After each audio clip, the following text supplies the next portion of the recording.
À la chasse pour les jeunes collectionneurs du Comic-Con de Portland.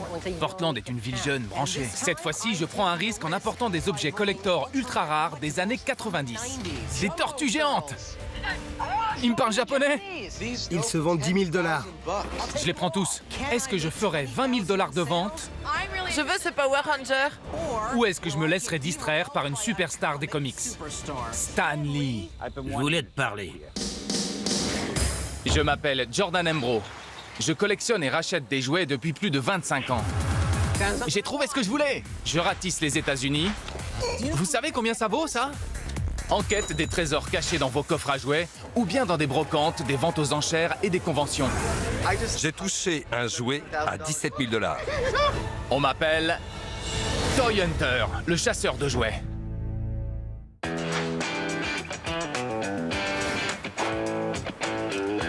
On a trop de pièces des années 70. Pourquoi? On va au Comic-Con de Portland, c'est une ville jeune et branchée. Je me prépare pour le Wizard World au Comic-Con de Portland. C'est la deuxième année que le Wizard World vient à Portland et je m'attends à beaucoup de visiteurs. Portland est célèbre pour sa population jeune et je veux exploiter ce marché. Ces jeunes collectionneurs commencent à avoir assez d'argent pour racheter leurs jouets d'enfance. Alors un changement s'opère entre les anciens classiques comme Star Wars et Mego et de nouveaux classiques. Je pense apporter des jouets des années 90 comme les Tortues Ninja, La série animée Batman? Batman et les Power Rangers. Beaucoup de collectionneurs en recherchent. C'est difficile à croire, mais il existe des saints Graal parmi les nouveaux classiques, comme le Rodimus Energon doré des Transformers, Scratch, une figurine rare des Tortues Ninja, et le sabre Saba des Power Rangers. Si j'arrive à en trouver un pour ma vitrine, je devrais gagner gros au Comic-Con. Ça va se vendre parce que les gens ont oublié les années 70. Ouais. Premier arrêt, Long Island, chez une jeune mère qui cherche à se débarrasser des jouets de son frère. Elle dit avoir des tas de Power Rangers dont j'ai besoin pour Portland. Qu'est-ce qui fait froid? J'espère que ça vaut le coup. J'ai amené Travis pour m'aider. C'est un jeune vendeur qui achète et revend déjà des nouveaux classiques. Si quelqu'un peut m'aider, c'est bien cet étudiant. Abby? Ouais? Jordan. Enchantée? Je m'appelle Abby. Il y a des jouets de mon grand frère, les Power Rangers sont à mon petit frère, certains sont à moi, mais très peu. Il y a tout ça. Oh, waouh, ouais! Mon petit frère adorait les Power Rangers et mon père lui achetait tout. C'était un fou de Power Rangers. C'est ça. Au boulot. Regarde tous ces Power Rangers. C'est le Deluxe Shogun Megazord par Bandai en 95. Tout est mieux quand il y a écrit Deluxe. Chacun des Power Rangers grimpe dans son Shogun Zord et ensemble, ils forment le Deluxe Shogun. La série Power Rangers, diffusée à partir de 1993, raconte les aventures de lycéens avec des super pouvoirs qui luttent contre des monstres envoyés par la maléfique Rita Repulsa. Les Power Rangers utilisent leur véhicule, ou Zord, pour former un robot quand les monstres prennent une taille gigantesque. Bryan Cranston, avant Malcolm et Breaking Bad, faisait la voix de deux méchants des Power Rangers. C'est génial. Il est passé d'un méchant à un bon père, À fabriquer de la drogue. Ce qui est sympa avec les Power Rangers, c'est que les scènes d'action avec le Megazord, puis les combats en costume, sont repris de la série japonaise. Les acteurs américains tournaient les scènes sans costume. Au cours des 20 dernières années, il y a eu 17 séries différentes avec les Power Rangers. Ils sont autant recherchés aujourd'hui par les jeunes collectionneurs que Star Wars l'est pour ma génération. Le Megazord vaut environ 200 $, alors je ne veux pas payer plus de 125. 100 $? D'accord. 100? Ouais. Merci. Merci. Waouh! La classe! Ce type de Lego se vend toujours bien. Ce sont ceux de l'espace. C'était à mes frères, ils adoraient jouer avec. Et toi? J'aimais les colorer. Ce qui est bien, c'est que Lego est unisexe. Tout le monde y jouait. C'est la deuxième société de jouets au monde. Mattel est numéro 1, Lego est numéro 2, Hasbro est numéro 3. Leur méthode de fabrication est une véritable science. Sur 1 million de pièces, seuls 18 ne répondent pas à leurs normes. La brique Lego a été lancée en 1958. Depuis, la marque est devenue un phénomène mondial, y compris la récente superproduction, la grande aventure Lego, qui a fait presque 70 millions de dollars de recettes le premier week-end. Une suite est déjà prévue. Avec cette boîte, on peut faire tout ça. J'avais cette coupe-là. Les boîtes Lego qui ne sont plus fabriquées, comme celle-ci, sont très prisées. Je pourrais vendre le lot 400 $. Je veux donc payer moins de 200. Et si je les prends tous? Super. 150 $? 150 pour les 4 boîtes. D'accord. Oui? Ouais. Parfait. Il y a des Power Rangers partout. C'est dur de devoir faire confiance à un jeune. Et le Falcon Zord? Je le vends. Combien? 30? D'accord. Merci. Vraiment. Ouais, c'est bon. Fais-moi confiance, je suis là pour ça. Mais on trouve plein de super jouets. C'est sympa, ça. Le sabre parlant Saba. Il date de 94. C'est l'arme du Power Ranger blanc, le plus populaire, incarné par Jason David Frank. Aujourd'hui, il fait des arts martiaux mixtes. Tommy Oliver était le méchant Ranger vert dans la première saison. Mais il est devenu gentil et il a rejoint les Power Rangers. Tommy a perdu ses pouvoirs, mais comme les fans l'adoraient, il est revenu sous les traits du Ranger blanc. On lui a donné un sabre parlant appelé Saba. Il demandait conseil au sabre, genre « Qu'est-ce que je dois faire ?» Il répondait « Je sais pas, Jason David Frank. » Alors, combien? Disons 15 $. 10, vu qu'il manque un gros morceau? C'est incroyable! Ouais. Vous l'avez eu comment? C'est le Saint Graal des Power Rangers. Il faisait partie des jouets de tombola qu'on peut gagner à travers tout le Japon grâce à certains magazines télé. Il est lourd. Fais-le parler. Génial! Il me parle japonais! Je te l'avais dit. Le sabre Saba est le type de Saint Graal que je recherche parmi les nouveaux classiques. Je devrais en tirer 1300 $. Alors je ne veux pas payer plus de 700. Combien? 650? Ça te va? Ouais. Avec un peu d'aide, j'ai trouvé de super objets collector récents chez Abby pour Portland. J'ai acheté le Shogun Megazord Power Rangers 100 $. J'espère le transformer en 200. J'ai obtenu 4 boîtes Lego pour 150 $. Un collectionneur devrait me les racheter 300. J'ai payé 650 $ pour le sabre Saba. Ce jouet rare devrait parler à un collectionneur de Power Rangers pour 1300 $. J'ai également acquis d'autres jouets Power Rangers, alors c'est un bon début pour mon stand à Portland. Mais il faut qu'il soit rempli de nouveaux classiques, alors je dois aller en dénicher encore plus. Merci d'être venu, tu m'as bien aidé. La Floride a la réputation d'avoir une population âgée. Mais bizarrement, j'ai rendez-vous chez 2 collectionneurs à Fort Lauderdale, dont les maisons débordent de nouveaux classiques, comme les Power Rangers et Star Trek, la nouvelle génération, dont j'ai besoin pour les jeunes visiteurs au Comic-Con de Portland. Il fait tellement beau ici que, sans surprise, Fort Lauderdale est devenu un lieu de tournage prisé pour le cinéma. Les scènes de golf de Happy Gilmore ont été tournées sur des terrains du coin, tout comme la comédie Ace Ventura, détective pour chiens et chats. Jardin du mois. Leur gazon est très joli. On se trouve chez un collectionneur à peine plus vieux que Travis. Il devrait avoir de nouveaux classiques pour mon stand. David? Salut! Je m'appelle David et je me considère comme un jeune entrepreneur. Je vends des jouets pour payer mes études. Et voilà ma collection. Oh la vache! T'en as combien? Beaucoup, des centaines de jouets. Allez-y! Elles sont super sympas. C'est les figurines Screaming Heroes SOS Fantôme par Kenner en 84. Elles sont marrantes parce qu'on tire sur un bras et les yeux sortent. D'où Screaming Heroes. Ils crient pour rester en vie. J'adore le film. Avec Bill Murray et Ernie Hudson. Plus Dan Aykroyd et Harold Ramis, qui était l'un des scénaristes. Venkman était supposé être joué par John Belushi. D'American College. Ouais. Toga, Toga. Dan Aykroyd s'amusait à dire que Bouffetou était le fantôme de John Belushi. Les gens adorent SOS Fantôme. Un jeu vidéo est même sorti en 2009 avec les voix des acteurs originaux.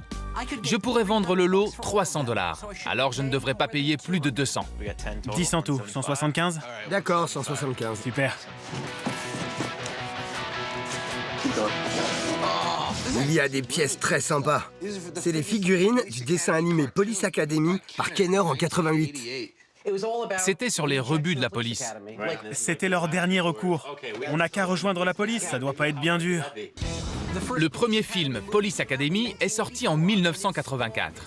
Il a engendré 6 suites et 2 séries. De nombreux acteurs célèbres sont apparus dans les films, comme Kim Cattrall, Sharon Stone et l'humoriste Bobcat Goldthwait. Sur scène, avec son micro, il faisait... Exactement. La série animée a été diffusée à la fin des années 80. Et il y a eu une série à la fin des années 90. Alors je suis prêt à parier que les jeunes de Portland vont aimer ces figurines. Elles valent dans les 60 $, alors je ne veux pas payer plus de 30. Combien? 30 $. C'est bon. D'accord. Très bien. Oh, j'adore Star Trek. C'est l'USS Enterprise, les gentils. Et eux, les Klingons, Les méchants. ça date de 98. Et ça de 93, par Playmates. Dans les années 90, ils possédaient la licence pour tout Star Trek. On appuie sur les boutons pour entendre les sons du film. T'entends ça? Des torpilles à photons. C'est Patrick Stewart. Le mec des X-Men. Avant de jouer le professeur Xavier, il était Jean-Luc Picard. Encore avant, c'était un superbe acteur shakespearien. Il y a eu 3 nouvelles séries Star Trek dans les années 90. Les fans qui ont grandi en les regardant sont ma clientèle cible au Comic-Con de Portland. Ces 5 vaisseaux devraient se vendre 600 $ au total. Je ne veux donc pas dépenser plus de 350. 60 pièces. 15 de plus. D'accord, merci encore. De rien. Maintenant, je suis le capitaine, j'ai mon armada. Chez David, Travis et moi avons trouvé des tas de super jouets collector pour Portland. J'ai obtenu 10 figurines SOS Fantôme pour 175 $. Elles devraient se vendre 300. J'ai acheté 3 figurines Police Academy, 30 $. Je devrais en tirer 60. Je m'envole avec 5 vaisseaux Star Trek pour 375 $. Le lot devrait se vendre 600. J'ai presque assez de stock pour Portland, mais il me manque toujours un Saint Graal haut de gamme comme pièce maîtresse pour la vitrine de mon stand. En route. Tu te prends pour un flic? En route. Mon dernier arrêt, c'est chez Doug, un collectionneur qui m'a confié que son garage était plein à craquer. J'espère donc y trouver un Saint Graal récent pour mon stand. J'aimerais affronter un alligator comme on est en Floride. Vas-y, moi je cherche des jouets. Salut! Je m'appelle Doug et je suis resté un grand enfant. Avant, je vendais dans les conventions comme Jordan. Voilà ma collection. Oh la vache! T'as combien de bacs? Plus de 150.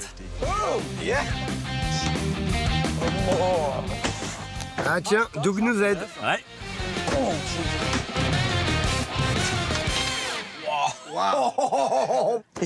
C'est le van Channel 6 des Tortues Ninja, fabriqué par Playmates en 1992. Si vous regardez la photo, April fait tout. Elle filme, elle monte, c'est sûrement elle qui conduit aussi. Elle est géniale. April O'Neil est jouée par Megan Fox dans le nouveau film. Elle était dans Transformers. Il l'adore dans ses films. C'est une super actrice. Avec la nouvelle série et le film, les tortues sont plus prisées que jamais. Le van vaut dans les 300 $, alors je ne veux pas payer plus de 150. 125? Ouais. Super, merci mon pote. J'ai trouvé plein de super jouets pour Portland. Il y en a tellement. Et je crois que je viens de dénicher mon 2e Saint Graal. Tu sais ce que c'est? Il peut se vendre 10 000 $. Je me trouve à Fort Lauderdale, où je me diversifie en cherchant les meilleurs jouets des années 90 pour le Comic-Con de Portland. Et je viens de trouver le plus gros jusqu'ici. C'est le kit VSX de la première génération de Transformers, fabriqué par Takara en 85. Seulement au Japon. Ouais, c'est la première fois de ma vie que j'en vois un. Et je l'ai entre les mains. C'est le Saint Graal des Transformers. Il peut se vendre 10 000 $. Il est tout fou. Au Japon, c'était pas les Autobots contre les Decepticons, mais les Cybertrons contre les Destrons. Il y a les 2 personnages les plus appréciés, Optimus Prime contre Megatron. Tu peux le transformer en flingue? Ouais. Walter P-38. À cause des normes de sécurité aux États-Unis, Megatron ne pouvait pas tirer. Alors qu'au Japon, il projetait ses pastilles. Elles sont hyper rares et introuvables aux États-Unis. Les nouveaux films Transformers ont augmenté leur popularité chez les jeunes fans. Le kit VSX vaut environ 10 000 $. Je ne veux donc pas payer plus de 6 500, une somme énorme, mais ça vaut le coup pour le Comic-Con de Portland.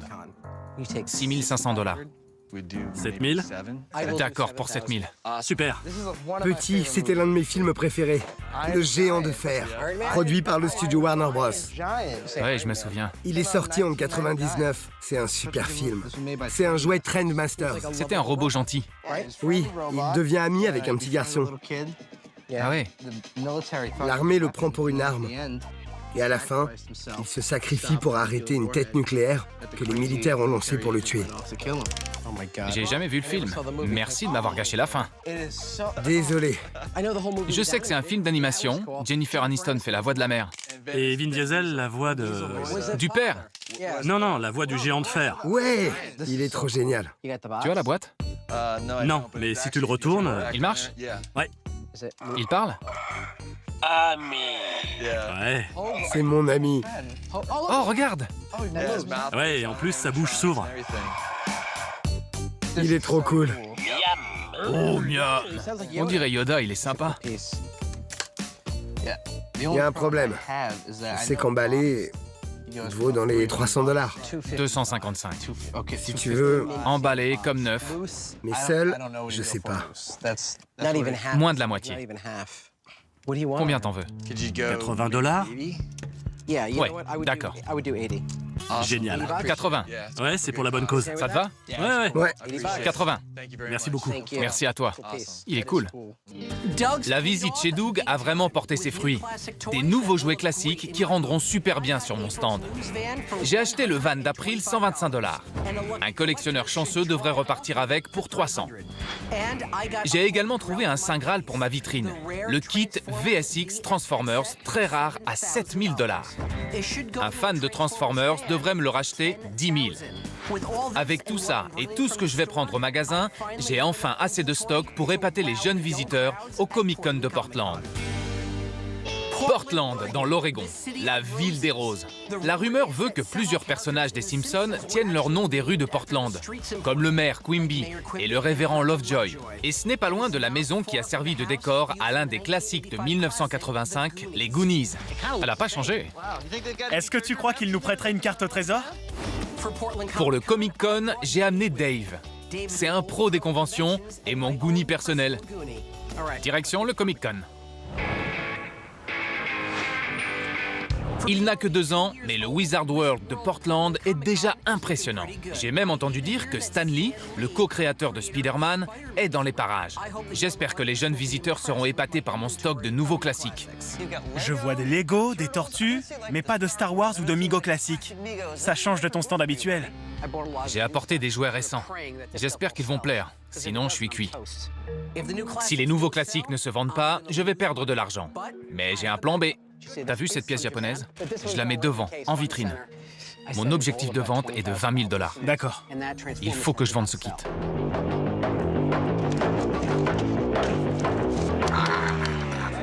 Je veux ce Power Ranger. Je regarde la série depuis toute petite. 275. 200. Oh, montrez-moi une prise. D'accord. Jusqu'en haut.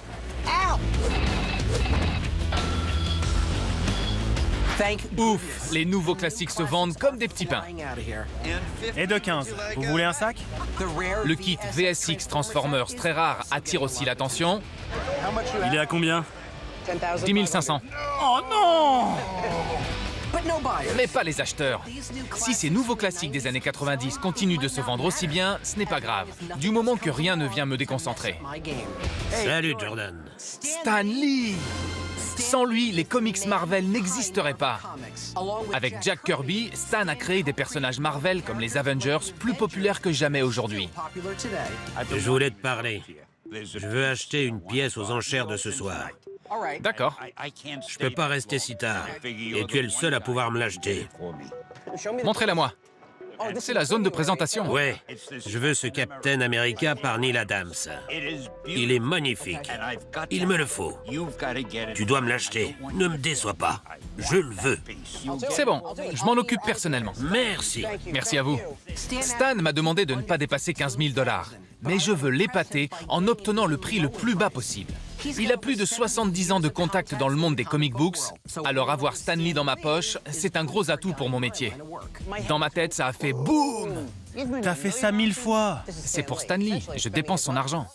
La vente aux enchères a lieu à la fin de la convention. Alors ça me laisse le temps à la fois de vendre des jouets, mais aussi de stresser. Des Lego. Je me suis dit, il me les faut. 400 pour le tout? D'accord, 400. J'ai toujours voulu avoir le Falcon Zord. Ça y est, c'est le grand jour. Il y a beaucoup de jeunes à Portland. On veut racheter les jouets de notre enfance. Le van Channel 6. 325? 325, c'est bon, merci. Je sors un sac.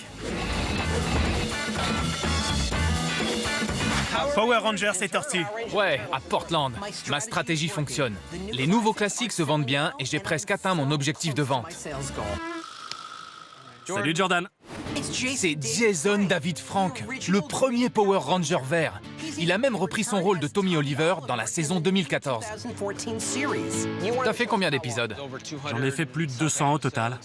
Et tu pratiques aussi les arts martiaux mixtes dans la vraie vie? La seule différence, c'est qu'il n'y a pas d'étincelles. Et personne n'explose. Oui, d'accord. Je recherche un objet collector Power Rangers. Mais pas un truc lambda, tu vois. J'ai trouvé un truc. C'est ma chance de vendre le sabre sabbat parlant. Et au Ranger blanc en personne. Il se gagnait à la tombola. Il est très rare. Je le vends 1200.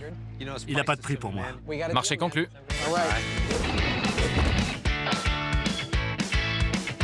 C'est le sabre sabbat. Le sabre sabbat m'a permis de dépasser mon objectif de vente de 20 000 $. Je pourrais toujours trouver preneur au magasin pour le kit VSX Transformers. Et si je remporte la vente aux enchères pour Stan Lee, Portland sera un succès total. On doit aller à la vente. C'est parti. Je démarre les enchères à 3 500 $. Numéro 5. Je voulais épater Stan Lee en remportant la vente bien en dessous de sa limite de 15 000 $. 6 000. 7 000. Merci. Mais vu comment se déroulent les enchères, j'aurai de la chance si je l'emporte. 8 000. 9 000. Waouh. 10 000. 10 000 $ une fois. 2 fois. Adjugé vendu, 10 000 $ au numéro 5. Au final, Portland a été un énorme succès. Je me suis diversifié avec un nouveau stock, j'ai dépassé mon objectif de vente et même rendu service à Stan Lee. Ne change jamais, Portland.